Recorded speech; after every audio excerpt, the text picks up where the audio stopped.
There we go. How cool that effect was. Wasn't that was great? So amazing. Super cool. Will Humphreys back on the show.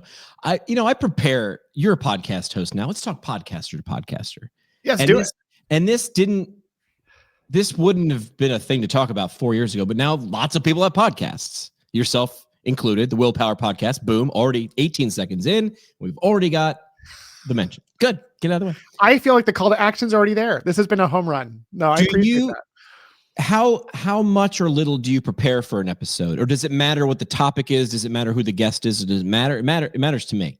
Absolutely. So it depends on the person. Absolutely. There's people like you that I don't want to prepare. Yeah. If I've got a Jimmy McKay, then, and by the way, I want you on my show. I think it'd be fantastic.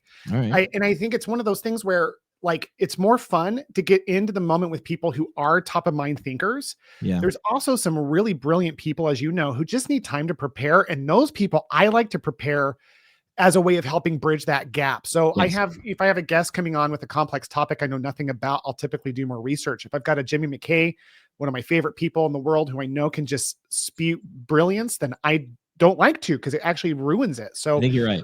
Yeah, that's how I approach these things.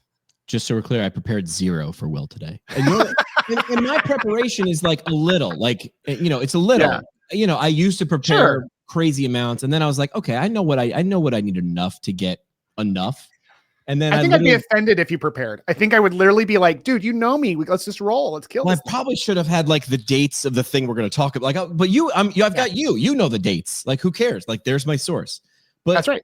So wait, what's new? Like, I literally just want to ask what's new, because you're like me. You're doing whatever you're doing now is different than what you're probably doing 6 months ago. And you're probably doing something in the background now that 6 months from now we'll have another reason to talk. But what is now? What is the present? Yeah, my whole focus now is virtual assistants. That I don't know if that was last time we talked or not. Have we talked about that? It was the last time we talked. And it wasn't really a thing in the world. Like, it was a thing in the world, but it wasn't as big of it. It wasn't. Yes. I had 4 other companies. No kidding. I had 4 other companies.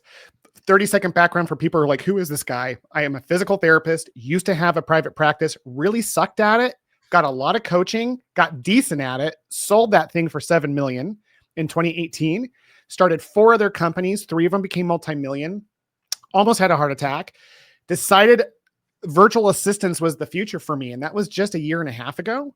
And since that time frame, that is my entire focus, is helping virtual assistants offload every non-clinical role in a company. We have over 150 clients across the country, over 250 virtual assistants working for us. I'm going to Tokyo in like 3 weeks after Christmas to go be with them for the next year's strategy and planning. This thing has totally just taken off. It has been by far the coolest thing I've ever done since becoming a physical therapist. Virtual rock star. You're leaving out, as your sidekick marketing director, you're leaving out a big chunk. You're sort of stealing a page out of Bombas or Tom's shoes, because the people you're employing to do the work, the people who are paying you are getting a deal.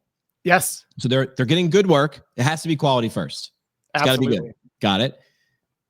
They're getting it at a rate that they're like, oh, okay. Yeah, no, this is a good rate. Like, it matches the quality is better than the rate. So like there's a good ROI there. I can tell you the exact numbers if you want. Like, it's incredibly useful, because compared to an American employee making $18 an hour, what they would pay to hire one of my people will save them $20,000 a year of profit.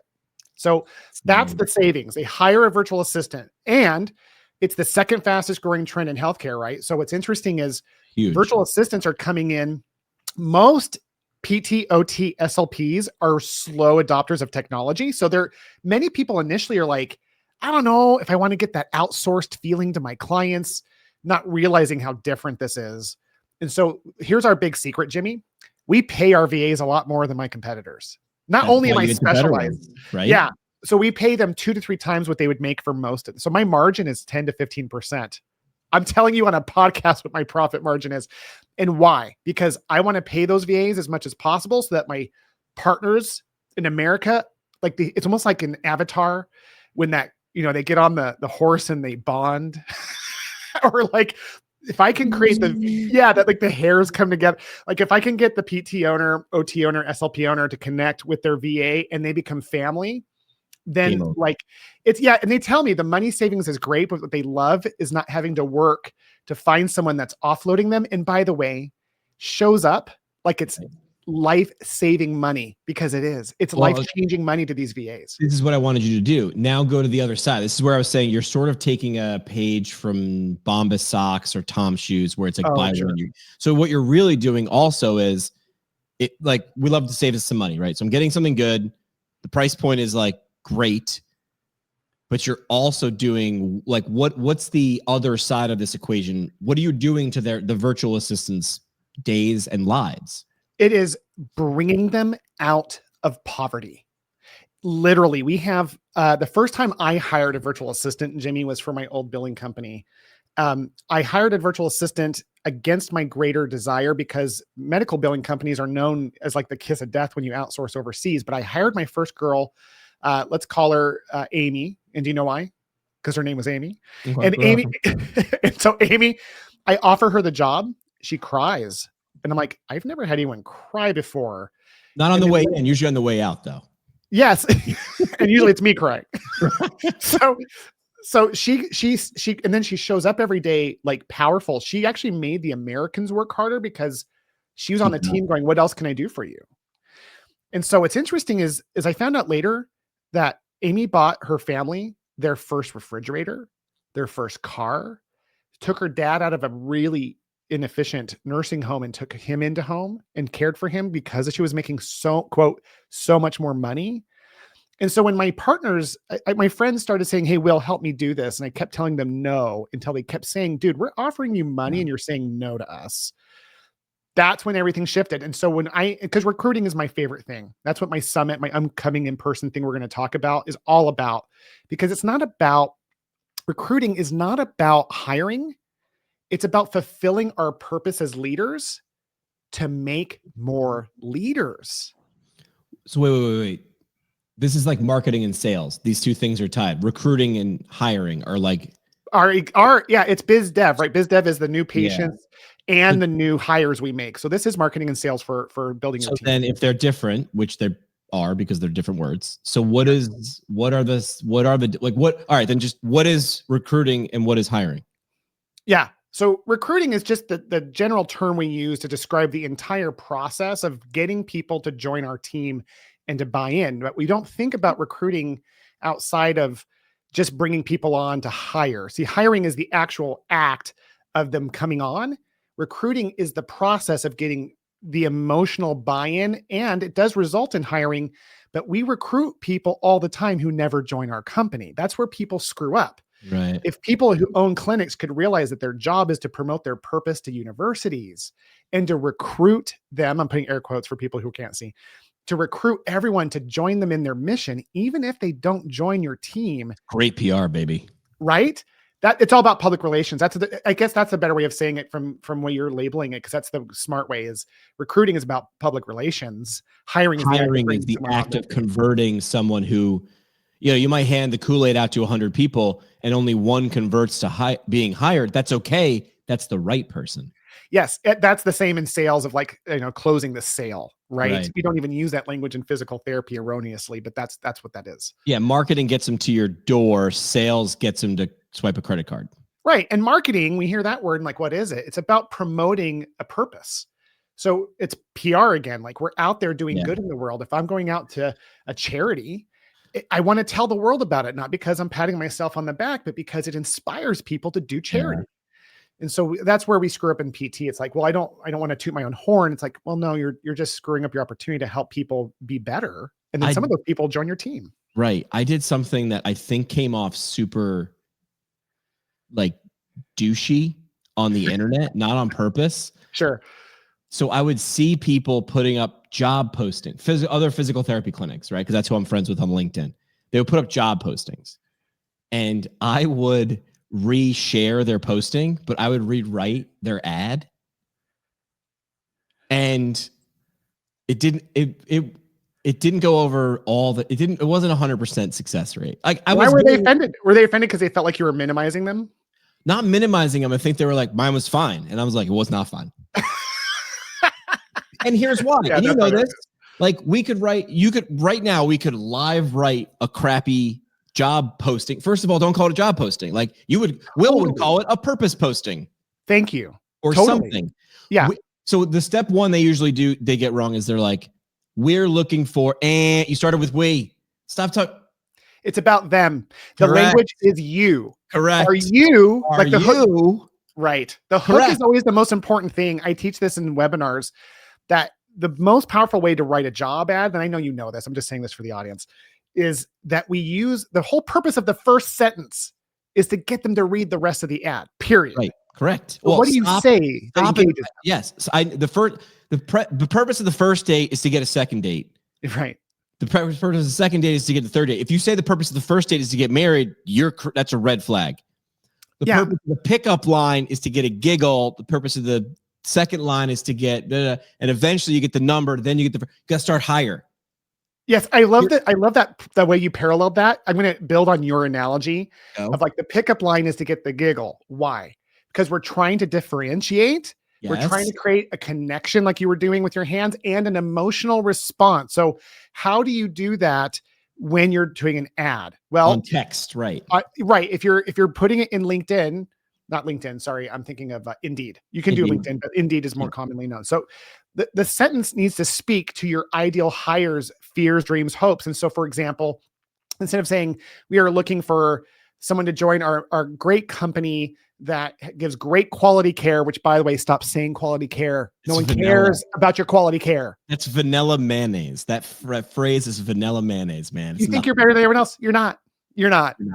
But you are better in other ways that you don't even know. Right. And so in that hook, for example, if your avatar, your ideal hire is a student, maybe it's someone who's been out of school for a year, the hook could be like, have you been out of school working as a physical therapist and feeling disenfranchised with your decision to become a PT?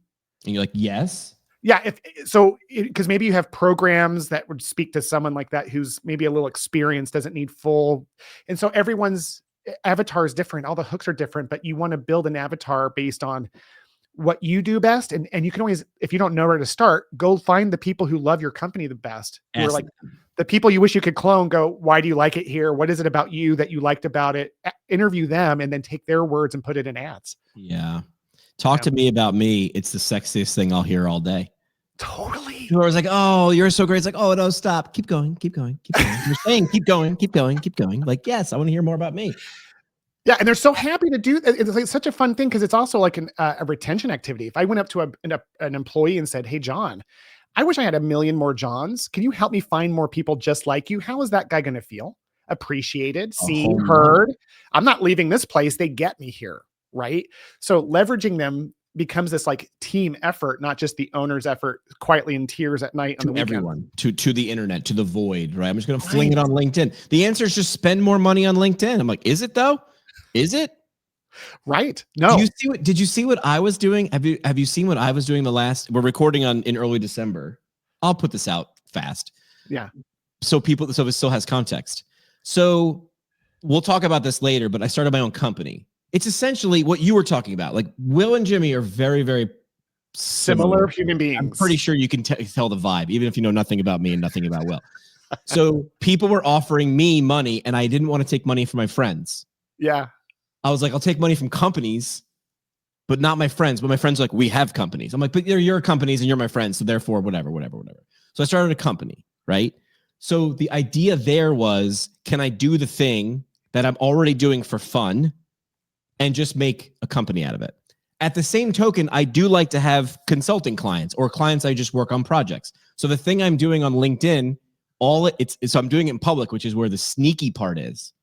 So my last 5 posts were, if at MedBridge, tagging MedBridge, if MedBridge hired me tomorrow, here's the first 3 things I do. And then I give them in public 3, I think, great ideas. Great ideas, but might be criticisms, right? No. Just ideas of, well, I mean, hey, listen, I went to MedBridge's here's what I do. I go to MedBridge's website. I look very quickly. I do not dig because no one's going to dig. Your average person is not digging. If I don't see it, it doesn't exist. So I go to MedBridge's website. I'm like sort of taking mental notes. I'm recording what I'm like a doctor doing an autopsy, right? The kidney weighs 3 pounds, whatever. Like, nothing remarkable. So I'm looking at MedBridge's website. Cool. And then if they have social channels, I only go if I'm linked from the website. Because someone might be like, we have a YouTube channel. I'm like, not linked from the website, doesn't exist. I'm not looking for you on YouTube if it's not linked. So I'm making mental notes, and then I'm just snapshotting everything that I'm doing. YouTube looks like this. They have a lot of success. Their vibes. They're like, I'm just verbally processing everything, and then I go, what do I think their strategic goals are? I'm guessing. I'm making a guess. This is an educated guess from the outside, but everybody's making an educated guess. Your consumer is making an educated guess of what do you do? How does it make my life better? What do I need to do to get it? And then I write up 3 fictitious ideas. They're not fictitious. They're real ideas. I said to MedBridge, for every, steal a page out of Tom's shoes, for every American CEU, for every year subscription, I'd give one away to a country, underdeveloped country. And at checkout, I would offer to Level Up for $5 to now create a micro fund to get internet access and devices to those countries. And I would probably partner with World Physio, World Confederation of Physical Therapy, because they already have the infrastructure. Put that up. And then people start chiming in, and people are like, just regular people are like, they don't work at MedBridge, but they're like, that is a really good idea. How come they aren't doing that? And then people who know people at MedBridge start tagging people at MedBridge. And now I have a meeting with the director of content in 2 days. No way. And it might not go anywhere. And MedBridge is already a good company. How cool is that? Going back to like lead gen and marketing and promoting a purpose and like doing good to the world. Like it's just amazing how it invites opportunity. It invites like these wonderful opportunities that we never would have dreamed of. But could you do that for a post on LinkedIn to find absolutely the great clinician? Yes. Make it a story. I know it's going to take you longer than it would if you just wrote the standard 5-sentence, we are looking for a great clinician to join our team. But people, it's mayonnaise flavored ice cream, man. They ain't eating it at all. So that time is wasted. I'm going to say triple down on telling a story. And now, I don't know if you've seen this thing, Will. There's this stuff. I don't know how to explain it. It's called AI. You can do this very freaking quickly. So do that. It's a power. You could chop down a tree with an axe, or you can use a chainsaw. Your choice. No one else is doing this anyway. Like it's one of those things where like the few companies that have an online presence who are leveraging LinkedIn are automatically better than anyone who's doing nothing, because most people in our industry don't do squat. Correct. So here's one thing I want to just promote. Something that you said that I thought was super powerful. I want to double down on is that the reason the MedBridge idea works so well is because you legitimately are passionate. It wasn't a tactic to get the meeting. Right. Now, you're not dumb. You understand that's going to be a product potential, and it does inspire that. But it's an alignment of both of those things. Right. So we're not doing the posts to get a hire. We're doing the posts to inspire. Hi-oh, Will's always making it rhyme. Yes. And then the hires come as so what's cool about that too is that when we're doing something that's inspiring, I loved it. We love to do it. So it's not work. It becomes this thing of like, I can be consistent. I can post 3 times a week on LinkedIn because every week in your case, you're finding a company that you can use your brilliance for to serve in some general way that the public even benefits from hearing. And then guess what happens? People get tagged and you get interviews. So the idea being that we have to find, it always starts with inspiration. And that's why when we recruit VAs, it's so vital that we know what's really driving the heart and soul of our clients and the VA. That's how you make that avatar hair bond. So it's one of those things that you could do this to recruit. You could do this to find a spouse, for crying out loud. You could do this. Recruiting to me is such a crappy word because it's really about this like art of building people around us and helping us serve them. And guess what? The product is they serve us. And so we do that when we get married. We do that when we find partners and businesses. We do that with strategic partners. When Jimmy and I get together, that's all we do. And it's like the best part of life is that thing that we just use this crude term in business called recruiting. So then, okay. So we just talked about recruiting, but then there's hiring.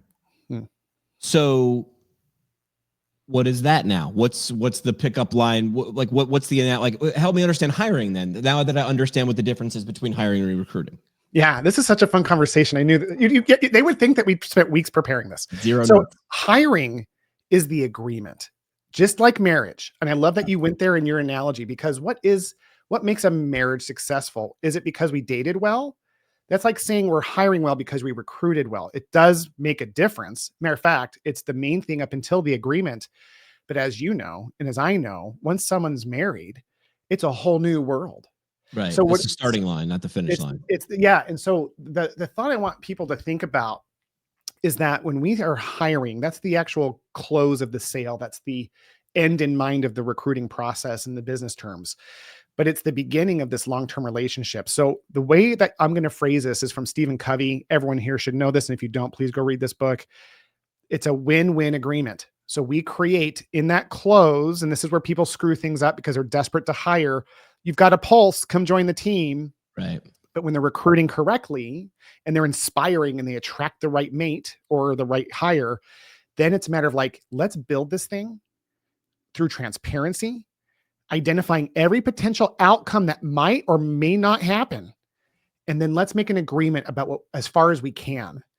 And so when we hire someone, we start the only discussion we will ever have with that employee until the day that we die, not until the day they leave us. And here's what I mean by that. If I hire someone, I'm setting up a win-win agreement, and that's the language I use, and that's how we define all the terms, right? At the review, we're just continuing that discussion. How are things going with your win? And as an owner of the company, it's not between me and the employee, by the way. I am a steward of the win-win relationship between them and this entity called the company, which is an embodiment of everyone. So I make sure as an owner or a leader, I am making sure both people win at that review and win. And my goal, and this is what I used to say when I used to recruit people, Jimmy, this was told to me as the most effective thing I ever said. My goal is not to hire you. My goal is to help you find your next job, whether that's with me or somebody else. So they love that because it was a commitment to their long-term success. And that's the commitment we maintain year over year. And when we fire people or they fire us because they leave, we continue that discussion. And if we start it powerfully and we do the best we can, because we're imperfect, to maintain that over time, correcting mistakes on both sides. I have fired people, Jimmy, and the next day had them post something positive about my company on Facebook. I have people that have fired me that we have remained dear friends because I recruited them. I didn't just hire them. They are bought into me and my mission as I am to them. And we are there to build each other. We just don't get to work together because it's no longer God's will, is how I say it. Yeah. I mean, so that's the hiring phase of it. I've heard it too. And this is like a side, but I think we're using a lot of parallels with marriage or friendships, which is, if you're super tight with someone in high school and you're not so tight anymore, it's just someone used an analogy of like, well, you guys were just walking on the same path for 4 years in high school. And then you went to college and that distance just brought you on different paths, but you might move back to your hometown like I did. And next thing you know, you're like, oh, now we're at a different phase of life and we're closer in proximity. But I also had friends that I was far away from, but still close in relationships. So it was this like, we're going to walk together for a while. Have you ever had a job that lasted your entire life, Will? No. No one does. So this whole, I'm going to hire for the best person ever. It's like, why don't we find great fit for as long as we're together and make that as great as we can and understand that my job, what you just said, my job is to help you find your next job, whether it's still with me or not. Gary Vee has said, I'm thrilled when somebody at my organization is getting recruited. It means that person's being seen and doing great work. And if you're looking to leave and this isn't a good fit, I want you to go somewhere. What do I want? Someone who's burned out and doesn't want to do the thing. This is what we're doing. If that's not for you anymore, it was, but it's not. Want you to be happy. Yeah. And we all have the fear in those relationships of rejection. And that's what really drives us as human beings. So I want to just make sure everyone who hears this is like, we all start there. I just want to open, like with what you're saying, Jimmy, I want to open what's possible for them, because imagine what happens when we remove that fear of rejection and they have the attitude that you just described. Let's just walk together as long as we're meant to walk together, whatever that looks like, knowing that there's another force out there, destiny, God, whatever you believe it is. For me, it's God. This idea of like, however long we get to work together, I'm going to serve you in that deeper, meaningful way as long as humanly possible. But I also know I'm not going to be with you potentially forever. So here's what that solves. If I hold that relationship with someone in that way, they feel safe to tell me when they're thinking about leaving much earlier, which gives me a chance to change things in the agreement. Or I've had people resign with 3 months notice. Like, hey, they're like, hey, Will, I just because I care about you and I know that you're not going to freak out by this. Your runway. Yeah, I think I'm really seriously thinking about this opportunity, and here's why you can't match it. And I'm like, yeah, I can't. Go do that. They trusted that I would see that and not make it hard for them. And not make their last 3 months awful and living hell and make me want to bail out. Yeah. And I had one lady do that and then refer, I was like, can you help me put the word out? And she ended up helping me hire her replacement. It was crazy. Like just that kind of mindset changes the whole game. Do you want to know how extreme it is? And well, radio's different, right? So I told my boss, listen, I'm going to become a physical therapist. I was a radio DJ in Northeast Pennsylvania. Yeah. And in radio, you put your 2 weeks in, they hand you a check and a cardboard box. We'll just pay you for the last 2 weeks. We're not putting you on the radio because now you got no skin in the, like, we have no idea what you're going to say. Like you might go rogue. Yes. Right? But you want to talk about the relationship I had with my general manager, Bill Palmieri. I actually owe that guy a call. I haven't talked to him in a while. The relationship we had, I was like, listen, I'm not leaving because I don't like you. I'm leaving the profession. Like, I'm looking at radio at, I think I was 28 years old. And I'm like, this isn't me at 38. I need to do something different. I'm going to go this way. I'm not leaving because I don't like the station. I'm not going to another station. I'm not, Yeah. And I walked into his office fully prepared for him to be like, here's a check and a cardboard box because this is the industry, man. And he goes, how long can you stay? And I was like, I got to do these things called prerequisites. And I was, and it's going to take me a while, but I just wanted you to know because I love the station and I've built it up for the last 7 years. I want it to succeed. So you got to get someone in my seat. And I'll help you find that person if you want or not, whatever. And he goes, how long can you stay? I'm like, the prereqs are going to be a year and a half. And he goes, let's do a year and a half. So I was standing in a radio. You gave him a year and a half notice? In radio. Wow. You usually don't get a week and a half's notice. So he goes, do me a favor. Don't tell anybody yet because I don't want everybody else to freak out because everybody looks at you like you're the guy who knows what he's doing. It causes fear. It's like, totally.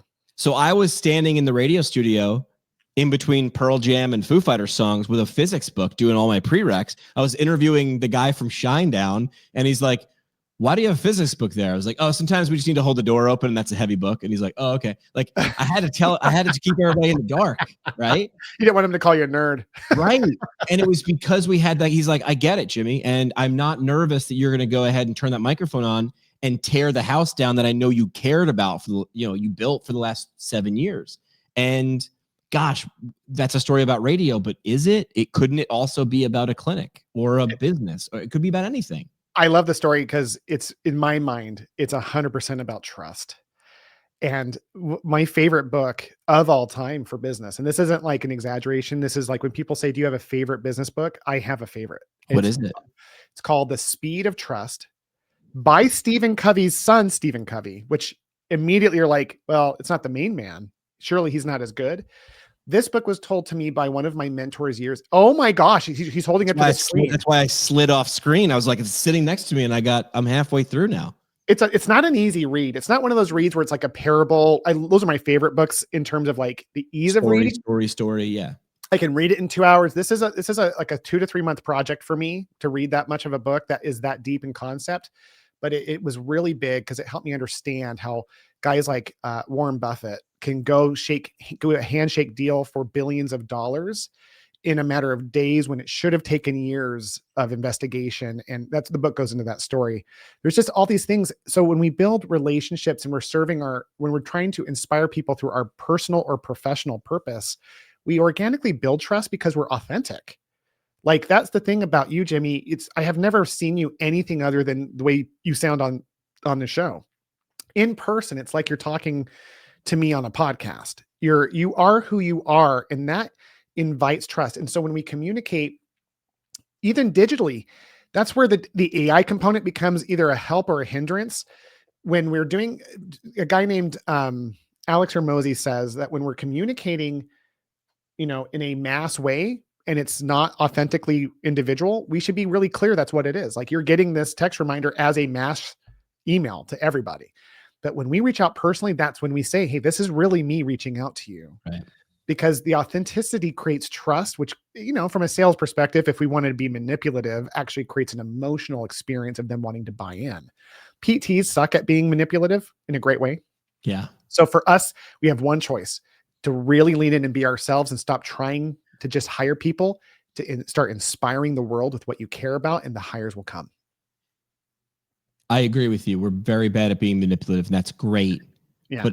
But then the funny part is, all right, let me tell a story, and then it's going to make sense. I will tell people all the time, I got to put together a presentation for CSM. Awesome. What's your process? Well, I sit down and open PowerPoint. I want you to not do that. And like, why? I'm like, I want you to take markers out or a dry erase board or a big roll of butcher paper. Start there. Why? Because that's not a tool for creativity. That's a tool for organization and design. Yes. The creativity comes first. Design is terribly important. But if you don't know what you're designing, like a good graphic designer will be like, I don't know what I'm designing yet. Like they're going to sit there with a lot of times it's tactile. Like they're pens and pads. Like good digital graphic designers are a lot of times they spend a lot of time with things they can touch and feel, and pens and colored pen, like things like that. I've seen anyway. And if you do that, and you start with PowerPoint, that layer, it isn't there because you're creating for PowerPoint, you're creating for the design instead of give me the creation. I need the lump of clay. Don't start with you can't start with half a bowl. I need a lump of clay, and then it's going to become something or it isn't. And you can guide it there. That's what I see with people. Like we just talked about writing the job description poorly. That person sat down and PTs tried to sat down and become a job description writer. Don't be a PT that wrote a job description. Yeah. How would you say it? Like the question you asked, how do we find 10 more Johns?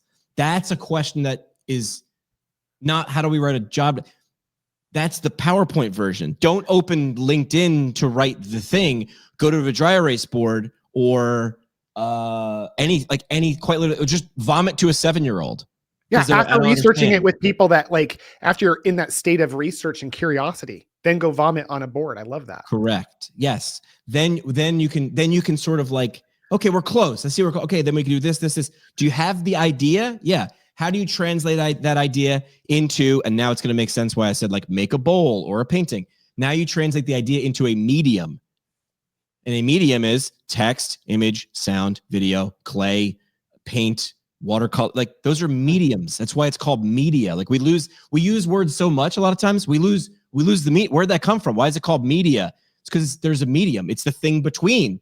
It's between. How do I get there? Right now, Will and I are on video, but we're also doing audio, and I don't know which one you're doing, but the conversation translates in both. You wouldn't want to read the transcript of this. This vibe doesn't work well in text.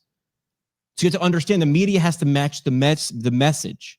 If it doesn't, and it's got to be aimed at an audience. So if we're going to go books, Simon Sinek says, start with why. I think you start with who. Ooh. And here's why. Why? Because if I'm communicating a message to my best friend Brian or my grandmother, different who. Even if I'm inviting both of them to my graduation party, different person changes what I'm going to say, why I'm inviting them. I'm inviting my bro because he's my bro, and I'm inviting my grandmother because I would be honored with her presence. And then as soon as I understand why I want them there and why they probably want there, I'm using my hands because it's like it's a Venn diagram where it crosses. That's what Simon Sinek's talking about. That's our shared why. My shared why with my best friend is different than the shared why with my grandma. So the message different. As soon as I get my shared why with my best friend, I can figure out 100 ways how, where, and when to tell him in a fancy invitation, in a text message, in a call. I'll drive by his house and yell out the window. Same thing for grandma. It's a different shared why, how, where, and when. The how, where, and when gets real easy if you can get to the shared why. So I agree with Sinek, but you have to start with who. Who matters? So your who matters. I need 10 more Johns. What's John like? Oh, he's extroverted. Okay, got it. Keep telling me why more. do I love John? Why does John love me? Like that curiosity mindset is what gets the creative juices ignited, which by the way, I saw a really cool episode on a different podcast. It was this guy, he was a psychologist, talking about the part of our brain that creates happiness is the same part controlled by creativity. So when we are being creative, we actually start becoming happier as a side. I like it. Yeah, I love what you said. A couple of things I want to highlight there too, because that blew my mind, Jimmy. This idea that, like, using that invitation analogy, if I want to create a really cool invitation, I'm missing the point. When I'm wanting to create a really clear, meaningful extension, emotional connection, and the medium or media is a piece of paper, that shifts my thinking into like those curious points. Like, well, why do I want this person there? Why would they benefit from being here? What? And then that creates, and then that's the seed that starts design. And given not all of us are great in all of those areas, I suck at design. Me too. And so that's when we can leverage other things. And this is where AI becomes a hindrance or a help, is that if I go to AI and I say, AI, I need to create an invitation for my bro and my grandmother, it's actually going to do a fairly good job of producing something that will be clear. Right. Clear. Right. And a sentence. Here's how to use it as a help. I do that, what you said, which, by the way, I have to present I'm getting ready for a presentation that I'm going to keynote in a few weeks. And it just, the way that you said that changed how I'm going to do it. But this is a version of what I'm going to do better, thanks to you.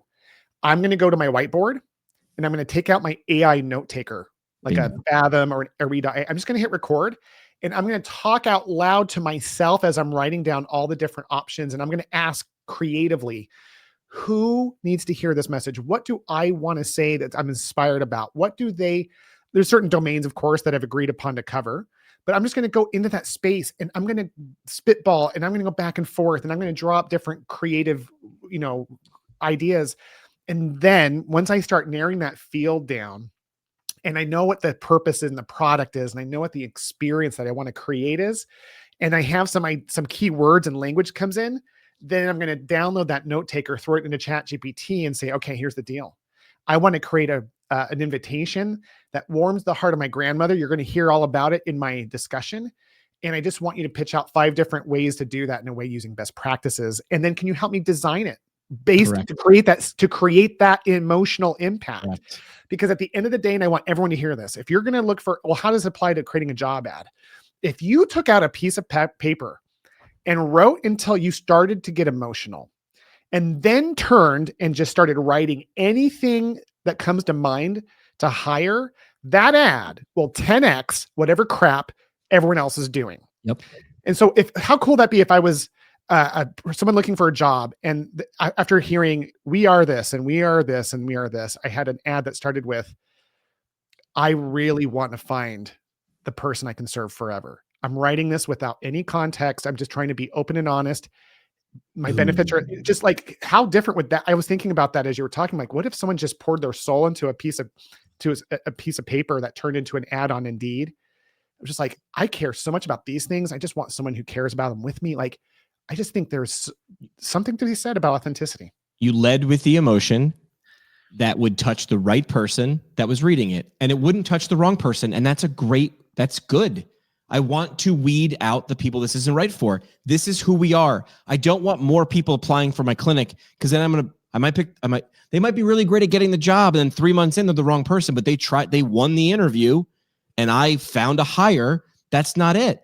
We used to use this exercise in radio. It was hard because in the radio I was in was music radio, right? So I was very much like entertainment. So I sometimes had 8 seconds to say something, or 48 seconds between songs. Jeez, man.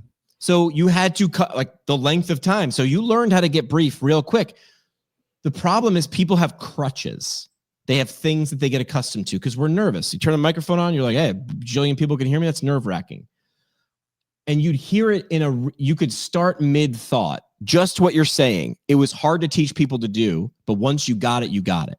I'll give you an example. Picture, if you will. We're coming out of a Pearl Jam song. We're going into a Foo Fighters song. I have 30 seconds to talk.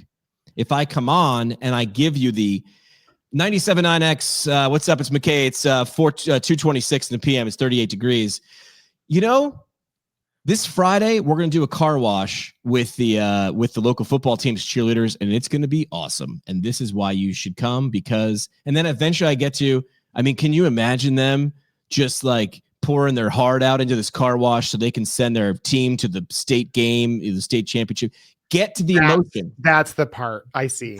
So I would do air checks, which is us listening to what other DJs would just say. And I'm like, you talked for 30 seconds. You hit the emotion at 26, though. Start there. Your noise for 26 seconds and your signal for 4 seconds. We got to get to signal faster. Start mid-conversation. Stand-up comedians are great about this. I was at the doctor's the other day. Wow. Like, what are we doing with all these things paperwork I got to fill out? Like, boom, not. So I was feeling sick and I had the annual check. Get rid of it. So the exercise you're talking about, writing, that's like doing a lot of push-ups. I'm just telling you, you will get better results. And it gets you to that emotional point so quick. I think that's such a powerful thing. Kind of to double emphasize what you said. In improv comedy, there's this concept called start in the middle. Sounds identical to what you're saying. Right. What is start? That same thing, right? I'm describing the same thing. Okay. So for example, someone from the audience throws out a location called Starbucks. And then you say, okay, what's the relationship? Brothers. Okay. Right. And it's kind of like, if the scene begins with one guy going up to the other guy and being like, oh, hey, John, how's it going? Good to see you. Right. It's too beginning-y. What if the scene started with like, were you out with my wife last week? Yes. Now immediately we're in the middle of a conversation. We're right at that emotional inflect. We haven't gone through all the small talk of the relationship. We're getting to the core of the scene. And then it's just, it's like, oh, I didn't, and then in comedy, it's like you take to build a brick on it. And the response could be something like, oh, I didn't know you guys were still married. The audience laughs. Right. Like, it's like that kind of thing. So like when it comes to job ad writing, being authentic, pure, and then getting to the middle of the emotion. That's it. Start in the middle. Yeah. And I love the idea. I've never done this before. I might pilot this idea, Jimmy, of writing a job ad like a love letter in the middle. Like, because, again, the example I gave earlier, I just edited myself. I'm like, in that example of someone pouring their heart out, it's like, this is what I'm looking for. I'm like, no, a love letter would be like, listen, I know you're out there. I know you're struggling. Yes. I know, I think about you all the time. And I think about why you even became a physical therapist. And I just want you to know that I think it matters what you did. I just want you to understand that not every place is the same. And here's for example, this is what I'm looking for, but what's important is that you know what you're looking for. So if you don't know what you're looking for, give me a call, because whether you want to work for me or not, and by the way, here's my benefits and my compensation if you do. But if you're not sure what you want, why don't you give me a call? And I promise you, I'll help you find your next home. I'm not going to try to hire you. I just want you to be happy. Like a love letter, people are going to go, what the heck? Spin that. We did something similar in radio. We had, there was a local a weekly entertainment magazine. It would come out on Wednesday or Thursday, tell you about all of the bars and the bands and whatever in Northeast Pennsylvania. So we would partner every once a year. And they would always say, what do you want to do? Let's cross promote, man. The rising tide. And I was like, all right. And I sat down with them, and usually it was like a contest or something. But this time I was like, I'm going to do something. It's going to sound dumb or boring, but we're going to make it awesome. And they're like, okay. I'm like, I want you to help me find I need to hire a couple part-time DJs. I always need to be building my bench. Yeah. And they're like, okay. And these people knew me and trusted me, but they were like, got it. This doesn't sound and I'm like, here's the pitch. So the name of the weekly magazine was called The Weekender. And we would call weekend radio DJs or part-time. They were weekenders. They were weekend radio DJs. So I was like, your name's going to be in it, so you already love it. And they're like, okay, but how are we making essentially what you're saying, how are we making a want ad centerfold material to be fun? And I said, it's the worst job post ever. And the job post tells you how to get the job. And they're like, got it. Still not in, but tell me. Yeah, they're like, post this. 97.9X is looking for our next weekend DJ. Have you ever thought about it'd be cool to work at a radio station like ours, the rock station in Northeast Pennsylvania? You've pictured it. But here's the thing. You got to earn it, because we don't let just anybody in. So you're going to start at the bottom, making state minimum wage. You're going to work nights, weekends, and overnights. You're going to be last in line for concert tickets. The last person who gets the Nickelback CD, if we have any left. And if you really want this job, hit record on your phone, read this job application to us like you'd read it on the air, and email it to me. And then they were like, got it. Then I brought people in. I sorted them out. And then I brought people in for 15-minute interviews on the radio. And the whole thing was called, we're looking for our next weekender. By the way, and we're doing another ad for next week in the centerfold of the Weekender. Make sure you pick it up. And now everything ties together. And we just made a contest, a campaign out of finding our Weekender. And we didn't hire one. We hired 5 because I liked them all. Way. We found the right. I couldn't say I found 5. I was only looking for 1, but I need a bigger bench. Let's put more people in the bullpen. And we found 5 because I wrote a love letter to the person who'd be perfect, not who the hell wants to come by. So brilliant. And it is so powerful when we mention authentically both sides of the coin. We gain trust when we hit things like you mentioned as to the downside of it. That reminds me of a very famous ad. You've probably heard of this from Ernest Shackleton. This was back a long time ago. We're talking like 60 years ago. It was a post in the newspaper. It says men wanted for hazardous journey, small wages, bitter cold, long months of complete darkness, constant danger, safe return doubtful, honor and recognition in case of success.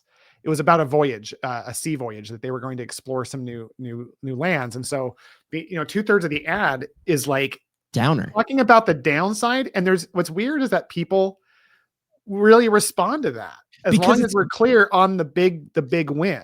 Yeah, but the reason you keep reading that is such a juxtaposition because our default value is the bar is on the floor because everybody's doing it the same way, even if their words are different. So the fact that it starts as a negative is such a who would you want to be like, who would do this? This is ridiculous. Those are the things that catch fire online or in a newspaper. It does not matter. It's a juxtaposition. It does not deserve to be there. Yeah, it's funny because one of the things we're doing to hire VAs is we create resistance on purpose to weed commitment. So we're building this school group. If you guys are familiar with school, it's like a Facebook, online community. It's an online community very similar to Facebook, except that you can have courses and other different elements. There's a lot of things like that popping up right now, but we're using a school group.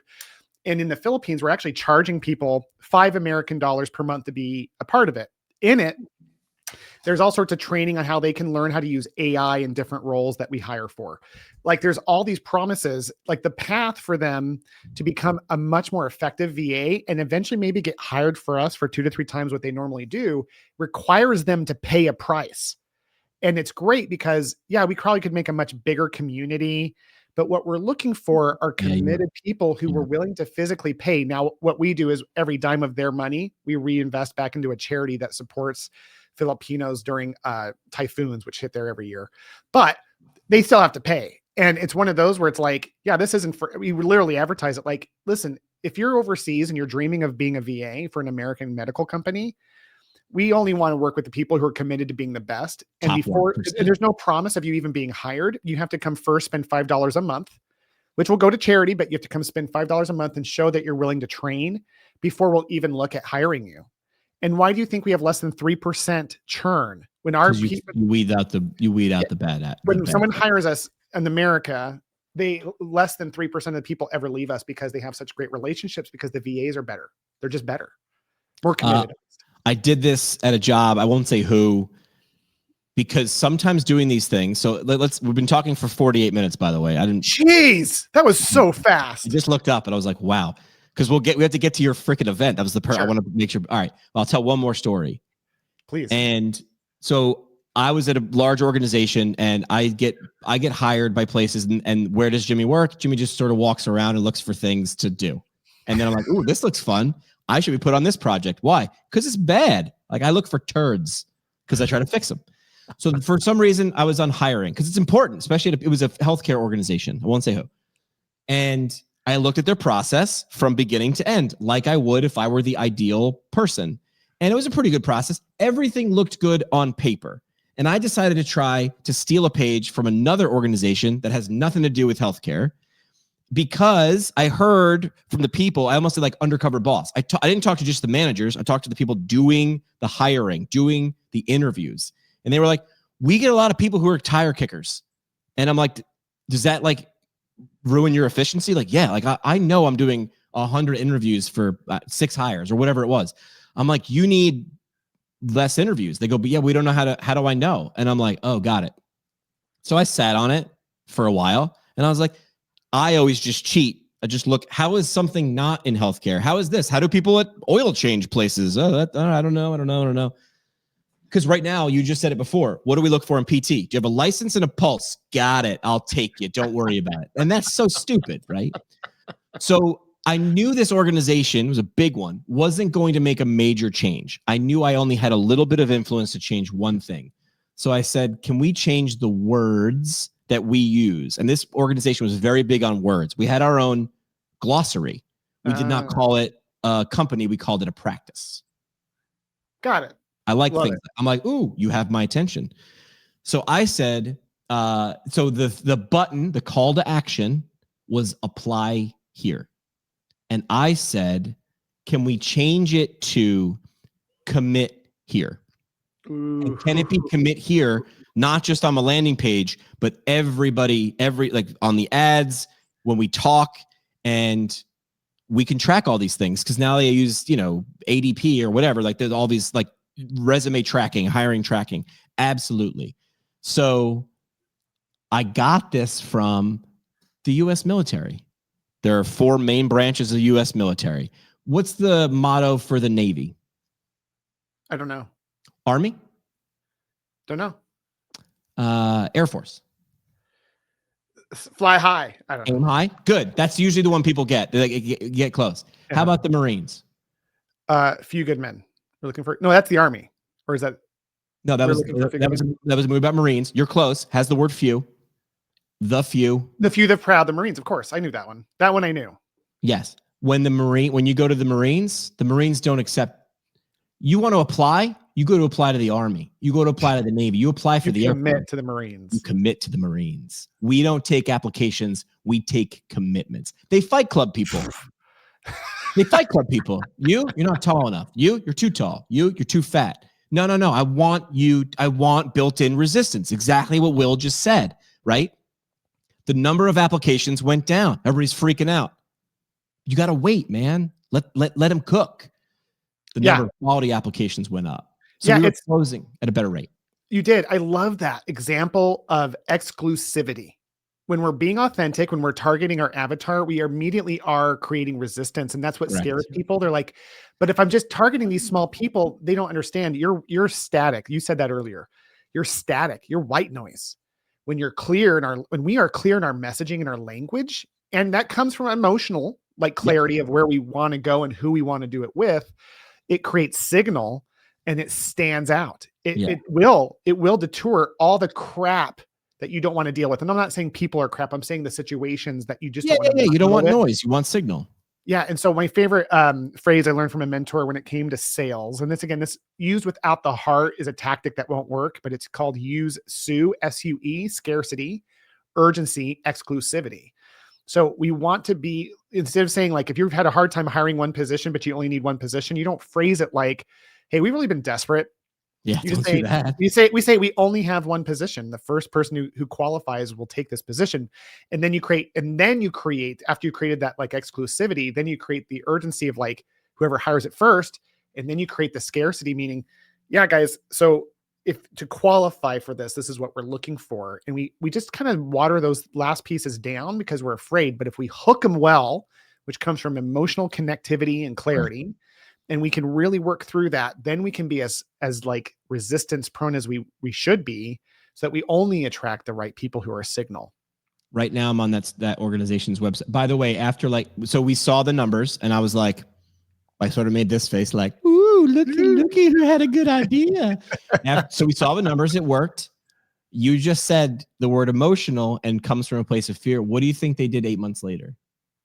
What do you mean? They changed it back.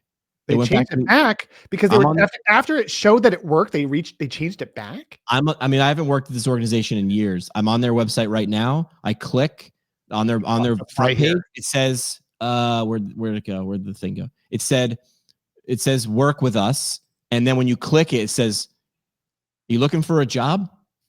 Oh no. Do you want a job? Dude, there's freaking jobs everywhere. I don't want a job. I want a future, man. There we go. You know what I mean? And that is so right.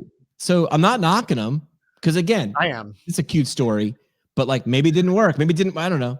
But it worked for that little snapshot. I was like, hey, look at. But even if the wording was different, lead with emotion. You looking for a job says one thing because I got jobs. You got jobs. Look at it's like you're trying to sell watches on the street. I got watches. I got girl watches. I got silver watches. I got watches over here. It's like, hey man, here's the best analogy. You want to go to a bar or do you want to? Hey, do you go down to that laundromat and you knock 3 times on the 3rd washing machine? The door opens and then you say, "Bubbles sent me." That's a speakeasy. Yeah. There's a reason it's got buzz. It's because nobody knows about it, which means it's cool. That's right. Exclusivity is by default cool. Cool. You want to go to the bar? Yogi Berra said, I don't go to that. Nobody goes to that place anymore. It's always full. Right. So having that exclusive, like unique, nobody knows it but me kind of experience is so vital. I got to do sponsors and then we got to talk about your event. But I just looked at this is I thought if you asked me how long we've been talking, I would have said 20 minutes. I feel like this is a masterclass though. I think this is like such a great time frame because people who are on this I'm hoping are having multiple takeaways. Yeah, I am. Empower EMR. They're built by physical therapists for physical therapists. If you're tired of clunky workflows, slow charting software that feels like it was coded during the dial-up era, Empower is the upgrade your clinic deserves. It's fast. It's intuitive. It makes documentation suck less. And that's the dream, right? EmpowerEMR.com. Also want to thank our new sponsor, US Physical Therapy, one of the largest and fastest growing PT companies in the country. Clinics coast to coast, leadership tracks, mentorship opportunities. How do you want to grow? And a culture that actually invests in their people. Wild concept, I know. Can I say something positive about both of those companies? Go. This is completely unplanned, and this is extra value for Sharif, the owner of Empower. Yes. Empower is one of the best, in many ways, the best EMR out there. I have lots of respect and love for other EMRs in different areas, but Sharif and his mission is powerful. I love Empower. I can go into more reasons on that. But I get nothing financially for saying this. I like to promote people I believe in. I also love US Physical Therapy. Why? Chris Redding is a good friend of mine. So here's my belief on them. They are the only, well, not the only, there's another one, but they're one of the few super large physical therapy entities that still retain, they're publicly traded. They're one of the 4 publicly traded PT companies, but they are still operated by PTs. Yeah. And I've had multiple friends sell practices to them that years later say that was the best thing that they've ever done. Wow. And I get nothing for saying this. I believe in their whole board, Rick, Graham. They're just wonderful human beings. And honestly, like I don't even see them that often. So there's no reason for me to say that. I get nothing for saying this other than I believe in the profession. Yeah. And they're one of the ones who are doing it right. Love those guys. That's why we started working together. Because they're on a podcast. And I was like, well, what were you trying to achieve? And they're like, and the big hairy scary with the marketing team was what we look like and feel like. It's hard to show that. It's hard to do that, especially at scale. It's like, how do we show people you should come work for us? Or if you want to, if you want to, have your clinic come be a part of us, that's scary because that's unknown, and confused people don't. Scared people don't. We freeze. So that they're large footprint, but they're like, it's hard to communicate those things. So when I do their live reads, like these are done on purpose the way that I do them, which is like, the outro with that is if you're a PT looking for your next chapter or clinic leader wanting a bigger stage, check out career opportunities at usph.com. So it's like you're saying what they're what you say hopes, dreams, and fears. I say bads and goods, which is like, what are the things that are holding you? What are you afraid of? What do you want to get to? What are your visions? That's what you sell, because the purpose of the live read on my podcast is not to get them to buy your clinic or for you to work there. It's to get you to take one step closer and go, I'll go to the website. That's why you should have one call to action. Only one, and clear as day, as easy as possible. Well, you could also do that. No. Different color button on your website. Different color than everything else on your website. It is the red button, right? Do that. All right. So thank you to our sponsors for keeping us on. And look at that. Will, I'm just love you guys. Love those sponsors. I'm going to take the recording of what you did, and I'm just going to hit play on the hotkey from now on. And that's the live read. Just Will. Over that. All right. So I reached out a little while ago because I saw somewhere on the interwebs you're doing an event, and it has a lot to do with the things we just yammered on about for 55 minutes. What is it? And then who's it for? Let's just make it emotional. Who's it for? What are they trying to achieve? And how do they, it's an in-person thing. It's a 2-day in-person party that is so productive when it comes to helping people really learn the art of recruiting, training, and retaining their dream team. Yeah. We didn't get to retaining. Yeah. This is the only event that hits those buttons this clearly. And what's cool about the event, Jimmy, isn't just that we have, of course, amazing speakers who are coming in who are specialists in marketing and sales and recruiting. We also get to speak with incredible students in the area. In Arizona, we have a party so here's one of the things that we're doing. There's a whole training. This is our second annual. Last year was a huge success. We're having all of these physical therapy students across the state of Arizona come and participate in your practicing of doing job interviews. It's going to be mock interviews, but they're real interviews. And 1/2 of all the students in Arizona leave out of state. Oh, so we attract actually more companies to this event from out of Arizona than in. So not only you're coming to learn, you're coming to actually hire people. This was a cool, I woke up in the middle of the night 2 years ago. It was ladies' night. What if we had all the students come and then the PT owners would come and actually have an opportunity to not just learn, but actually hire people in real time. And so that was really fun last year. We had a live band. I always perform. It's a rock star summit. So I'm a rock star in my own world, and I love to play and be stupid. But this year, honestly, we mix so much value. The fun, no one's going to come for the fun, but believe me, when they leave, they're like, that was a blast. And we make sure that it's going to be a powerful experience for PT, OT, and SLP leaders. Anyone in that space. A lot of pediatric people come, adult PT obviously come from all over.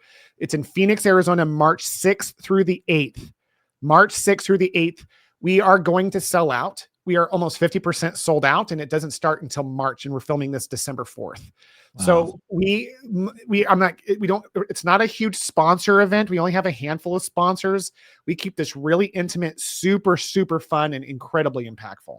Who are some of the speakers? And what are, if someone doesn't know who they are, what is their? I'm so glad that you said that. The great Greg Todd, if you're familiar with that wonderful human being, Brandon Siegel, the founder. Brandon Siegel. Wait. I started following Brandon Siegel because you shared, he's the guy with the beard, right? He is. Yes, he is unfreaking real. Greg Todd and Brandon Siegel. I felt like I met my soul mates. Is that weird? These are guys. When I found Greg Todd after years of learning from this guy, I just went up to him a while back and said, I think I love you. Is that weird to say? And he embraced me. He's like, no, bro, you and I are together. I'm like, no way. See you and Greg Todd being bros. He is unreal. We have a speaker by the name of Scott Fritz, who was my coach and mentor for years. He specializes in how to prepare businesses to sell. So he talks about recruiting, training, retaining from a place of maximizing your clinic's value. But check this out. We also have Chris Ronzio. He's the founder of Trainual, that online $100 million software that was invested in by sharks from Shark Tank. He's a good friend of mine. He's going to talk about how automating playbooks actually retains talent over time.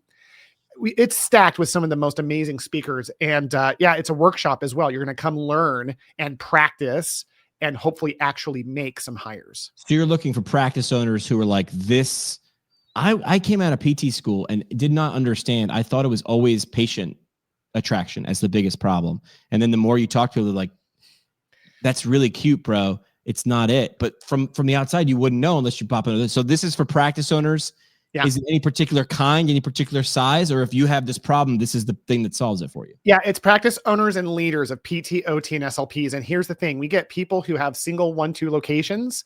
We also have guys there who have 20 to 30 locations, mostly because my network of my friends, they all kept growing their practices after I sold.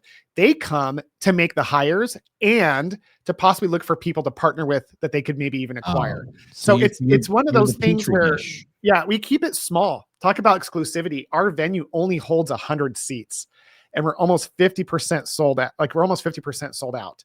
So for us, like we haven't even done aggressive sales or marketing yet. This is kind of the beginning of that. And so we have an end of year special. It's half off until the end of this year. So hopefully this podcast will get out to people because I'll do it starting tomorrow. January 1st, those prices double. I'll drop it tomorrow, the 5th. So, and where do they go? Where's your call to action, Will? Your one call to action, where are they going to find it? You want to go to www.summit.virtualrockstar.com. Once again, that's www.summit.virtualrockstar.com. Pick up your tickets. Look at the agenda, look at the speakers, but honestly, just get ready to make a difference in your team. The team is the legacy. It's the best part of our journey when we know how to do it. Wow. Well done. All right. We got some stuff to talk about off air. I want some insight. Yes. From you. We'll do that. We'll do that in silence, but parting shot. What is it? Well, first of all, subscribe to Will. If you like this vibe, you could get this vibe. You could mainline this vibe. Willpower Podcast. Find that wherever podcasts are heard, or you can go to virtualrockstar.com and there's a drop down that says Willpower Podcast. Parting shot. What do you want to leave with people? I want people to know that they matter.